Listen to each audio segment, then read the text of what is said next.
¿Tú crees que existe el riesgo de que infraestructuras militares de Estados Unidos en Europa, como puede ser la base de Rota o la base de Morón de Sevilla, puedan ser objetivos estratégicos por Irán en caso de que el conflicto aumente, empeore, se agrave? Sin lugar a duda. Es que nos tienen amenazados al propio pueblo. ¿Qué esperas del pueblo ajeno? Los gobiernos de Israel y Estados Unidos se mueven por sus propios intereses. Lo último que les importa es el pueblo iraní. Una puede estar en contra de las políticas de Estados Unidos, políticas de Israel, políticas de Corea del Norte, China, Rusia, teocracia islamista y no ser ni fascista ni de extrema izquierda. Solo hace falta ser coherente con las realidades de nuestro mundo. Cuando llegaron los islamistas al poder, privaron a las mujeres de nuestra identidad como seres humanos íntegros e independientes. Hola, bienvenidos y bienvenidas a esta entrevista del canal de periodismo multimedia JM Estudillo Freelance. Hoy tengo el placer de conversar con Nilüfer Saberi, activista iraní por los derechos humanos, exiliada en España desde 1980. A lo largo de su trayectoria ha denunciado la situación que viven las mujeres en Irán bajo el sistema político instaurado tras la Revolución Islámica del 79. Nilüfer, muchas gracias por atenderme y por dedicarme parte de tu tiempo para esta entrevista. ¿Qué tal? ¿Cómo estamos? Hola, Papá Noel, gracias a ti por tu invitación. El placer es mío. Nilüfer, antes de entrar en la actualidad, me gustaría comenzar con una breve presentación personal. ¿Podrías contarme quién eres, cuál ha sido tu trayectoria como activista y cómo se produce tu llegada aquí, a Madrid? Bueno, pues tuvimos que salir con lo opuesto en 1980, prácticamente con lo opuesto de mi país de origen, mi país natal, Irán, puesto que al llegar los islamistas al poder prohibieron absolutamente todo signo de vida, entre ello el arte en todas sus gamas.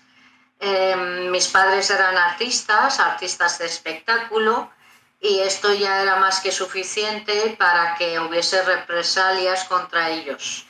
Y lo dejamos todo. Entonces, cuando salimos mi familia y yo, aún España no pedía visado. Una puede estar en contra de las políticas de Estados Unidos, políticas de Israel, políticas de Corea del Norte, China, Rusia, teocracia islamista, y no ser ni fascista y no ser ni de extrema izquierda. Solo hace falta ser coherente. Para que la audiencia pueda entender mejor el contexto actual, me gustaría preguntarte algo muy general. ¿Cómo describes la situación política y social que vive actualmente Irán?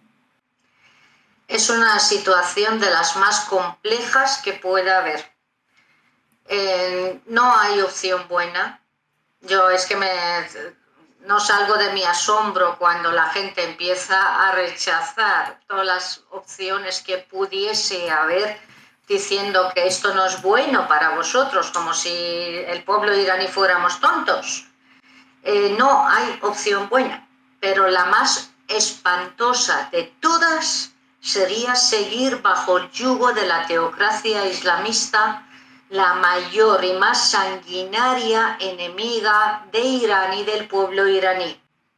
Para nosotros, nosotras, en estos momentos, el peor escenario sería que después de décadas de sufrimiento, de masacre, de tortura, y después de haber pasado bombardeos inclusives, que también siempre se pierden vidas humanas, ¿cómo no?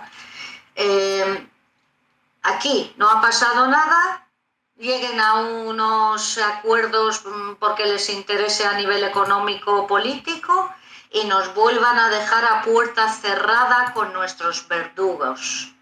Tememos más a la teocracia islamista que a las bombas de Israel y Estados Unidos juntos. ¿Y tú qué factores crees que han contribuido a la tensión que estamos viviendo en estos momentos allí en la región de Irán?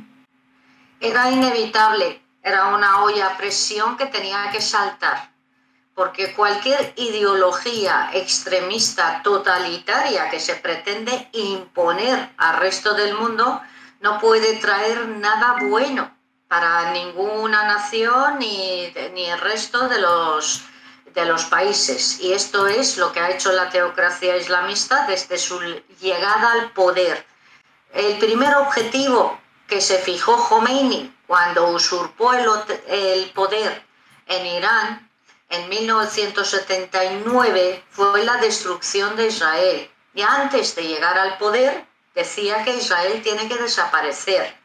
Y ya cuando tuvo el poder, su objetivo era hacer desaparecer a Israel, porque la guerra santa, el yihad, que es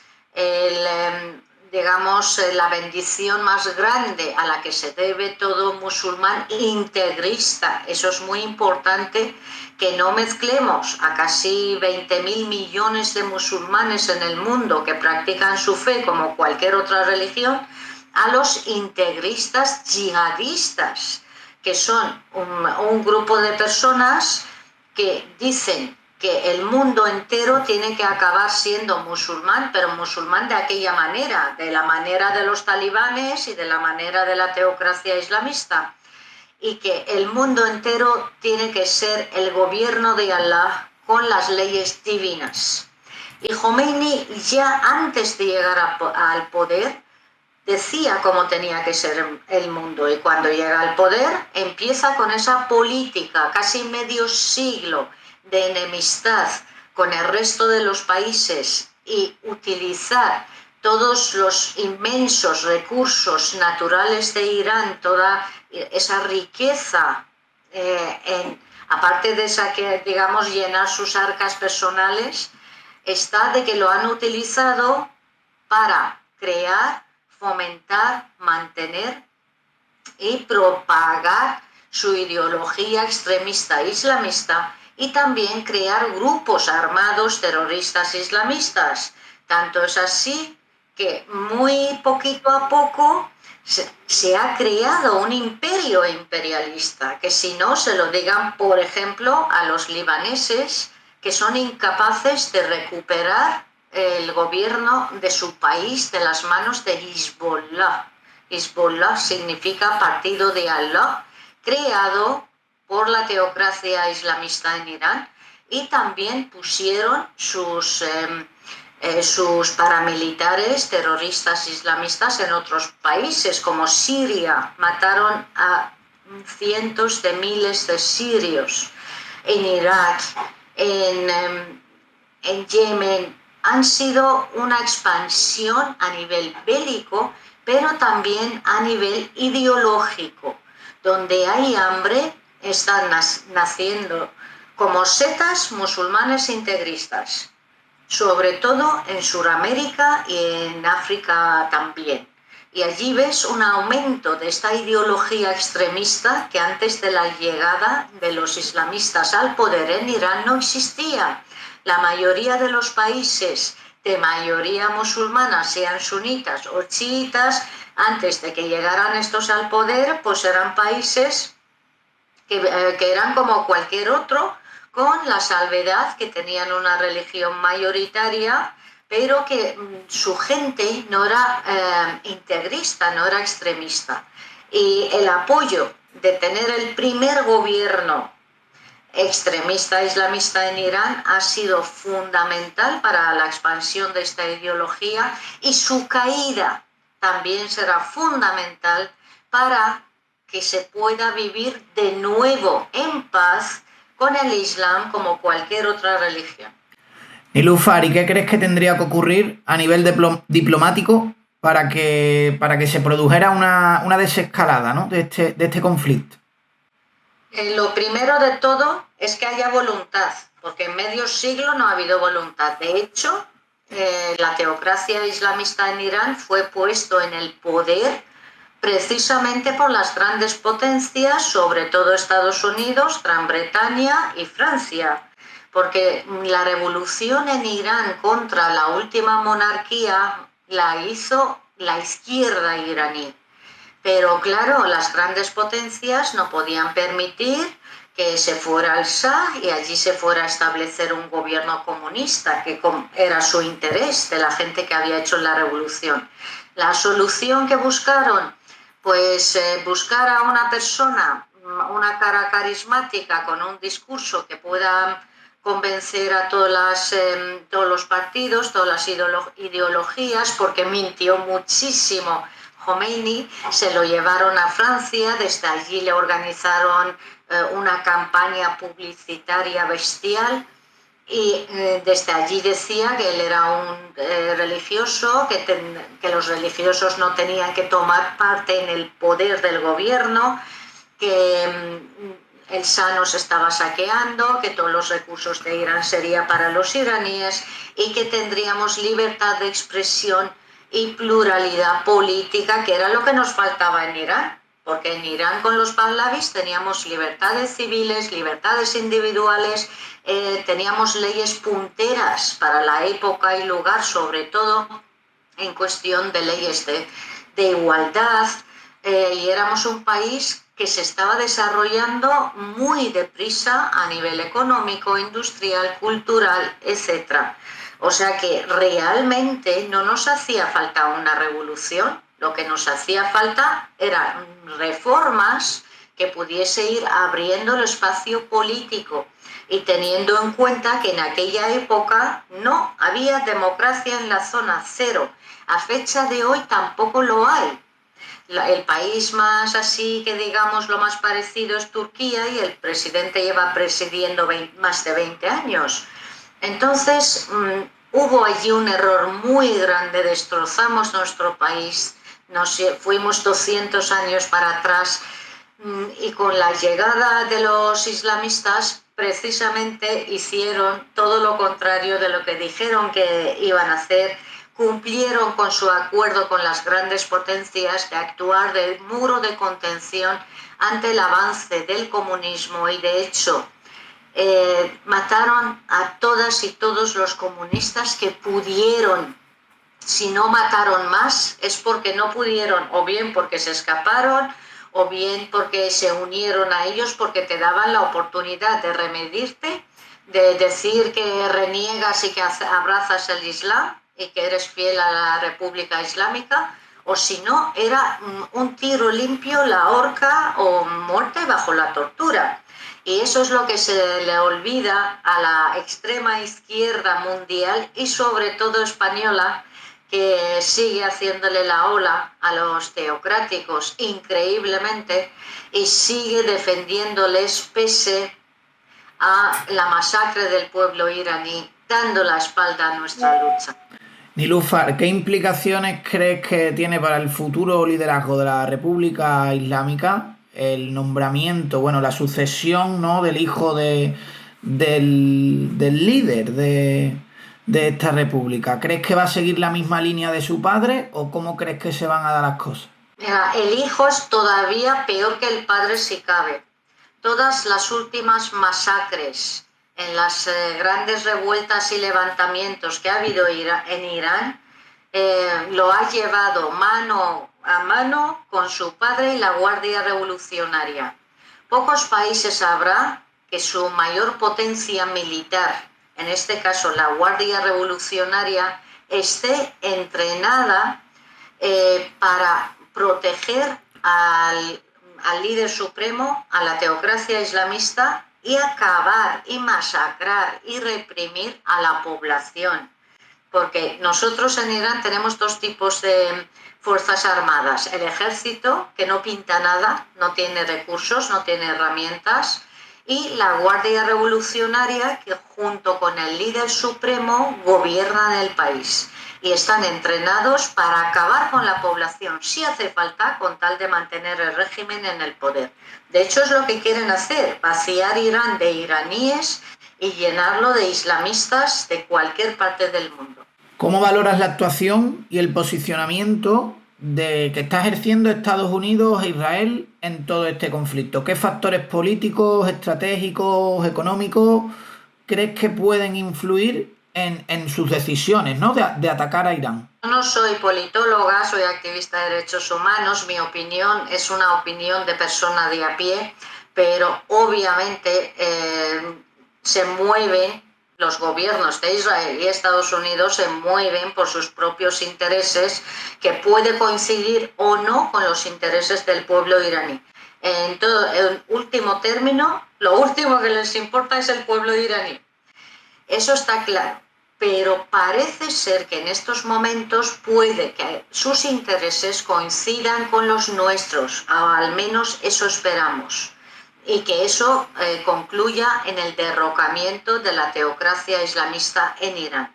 El pueblo iraní llevamos tiempo pidiendo que se aplique el acuerdo de la ONU de 2005, que es responsabilidad de protección. Entre otras causas, cuando un gobierno, un régimen, masacra a su propio pueblo, los firmantes tienen la responsabilidad de acudir al rescate de este pueblo, que es nuestro caso desde hace muchas décadas. Lo hemos pedido al mundo entero. Hasta ahora, ni caso absoluto por ninguna parte. Ahora dice Estados Unidos, dice Israel, que viene a nuestro rescate. Ojalá fuera una alianza como cuando lo hubo en su momento para derrocar al gobierno nazi. Esto hubiera sido lo ideal, pero desde luego no tenemos dónde elegir. No hemos elegido quién va a venir a acabar con los altos rangos y el líder supremo en Irán para que tal vez después, al estar debilitada la teocracia islamista en Irán, tengamos alguna posibilidad de derrocamiento, porque nosotros salimos desarmados, a pecho descubierto, a las calles de Irán a protestar y nos disparan, nos masacran, nos abren fuego desde helicópteros, desde azoteas, en plena calle. No tenemos ninguna posibilidad de seguir parando las balas con nuestros cuerpos. Podemos estar otro medio siglo y seguir otro medio siglo bajo el yugo de la teocracia islamista en Irán. Literalmente es contrario a la vida, 100%. Que en estos momentos han acudido Estados Unidos e Israel, hay personas en Irán, como se ha visto en los vídeos, que lo celebran. ¿Cómo tienes que estar en tu casa para que estés deseando que venga alguien desde fuera a tirar la puerta abajo con tal de sacarte de allí, o que se lleve al maltratador?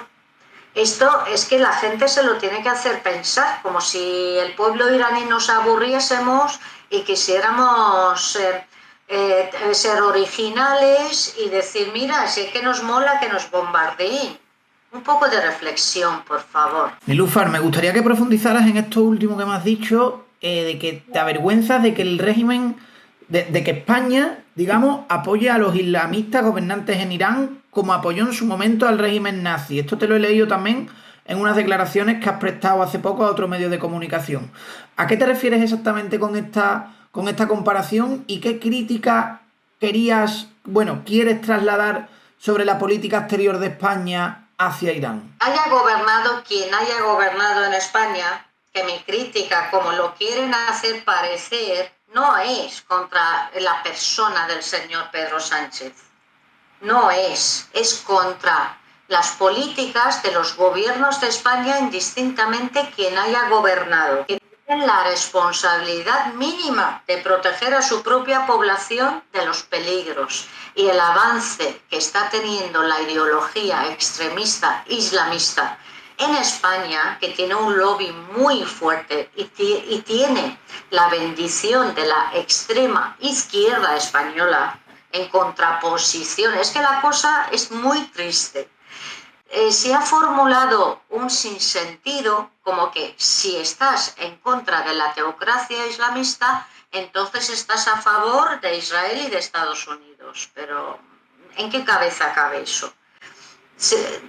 Nos venden packs cerrados y pretenden que repitamos cual loros los argumentos que nos dan. Y lo que necesitamos las personas es reflexionar. Una puede estar en contra de las políticas de Estados Unidos, políticas de Israel, políticas de Corea del Norte, China, Rusia, teocracia islamista, y no ser ni fascista y no ser ni de extrema izquierda. Solo hace falta ser coherente. con las realidades de nuestro mundo. Me refiero que en su día España fue motivo de vergüenza para generaciones posteriores porque Franco se alió con el nazismo. Uh-huh. Y a buen seguro que para las generaciones futuras los gobiernos de España serán motivos de vergüenza porque cada vez que hemos acudido a hablar con ellos, a pedir su apoyo al pueblo iraní, no nos han hecho absolutamente ningún caso. Sí, cuando nos han recibido buenas palabras, pero que de facto los gobiernos han dicho que tienen buena relación con Irán. Y la cuestión es que tienen muchos intereses económicos, políticos, comerciales con la teocracia islamista. La Guardia Revolucionaria y los altos cargos islamistas de Irán tienen muchas inversiones aquí en España, sobre todo en el sur de España, donde hay playita, donde hay buen clima. Allí está llena de la mafia de la Guardia Revolucionaria. Hay muchos millones que se han invertido aquí y, en fin, que no, pues lo mismo que en 2014 el señor Gallardón nos sacó de España, de la justicia universal, dio sus argumentos varios que ninguno era real. La realidad era por economía, porque estábamos pillados por la economía de China. Pues aquí ahora pasa lo mismo con los islamistas.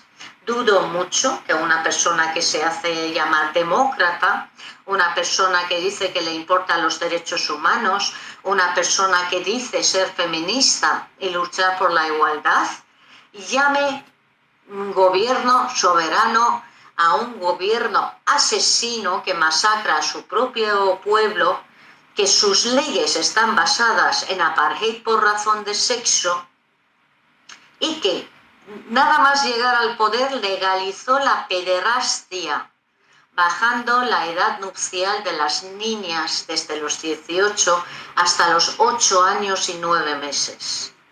Hay cosas que no concuerdan y hay que entender que son políticas e intereses económicos. Ahora, la responsabilidad de la sociedad civil, que tenemos que responder, sobre todo en los países democráticos, que votamos y los gobiernos están allí mayormente, no siempre, porque luego están las alianzas, ¿verdad? Esas alianzas que a veces como perjudican al interés general. Pero bueno, mayormente están allí porque los hemos votado. Pues somos responsables de lo que hemos votado. Y ahora mucho ojito con lo que vayamos a votar cuando proceda, porque todo lo que sean extremismos son muy parecidos al integrismo religioso. Solamente que en vez de ser religiosos son políticos. Gobiernos que no respeten los derechos humanos y por ende la igualdad entre los sexos. Si les votamos, es nuestra responsabilidad responder ante el mundo y ante las nuevas generaciones. Gracias por esta reflexión, Nilúfar, porque me aclara mucho esas declaraciones tuyas. Si puedo robarte un poco más de tu tiempo con 2 preguntas más y ya terminamos esta entrevista que me está resultando, vamos, maravillosa, la verdad, por tus declaraciones tan precisas.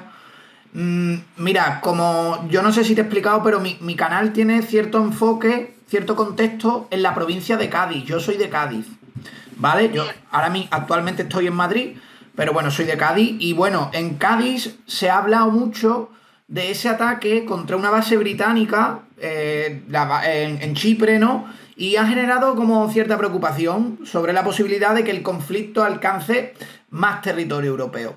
En España, como te digo, pues se encuentra la base naval de Rota, que está en la provincia de Cádiz y es utilizada por los Estados Unidos. Esto ya es pura opinión, ¿vale? Desde tu punto de vista, ¿tú crees que existe el riesgo de que infraestructuras militares de Estados Unidos en Europa, como puede ser la base de Rota o la base de Morón de Sevilla, puedan ser objetivos estratégicos por Irán en caso de que el conflicto aumente, empeore, se agrave?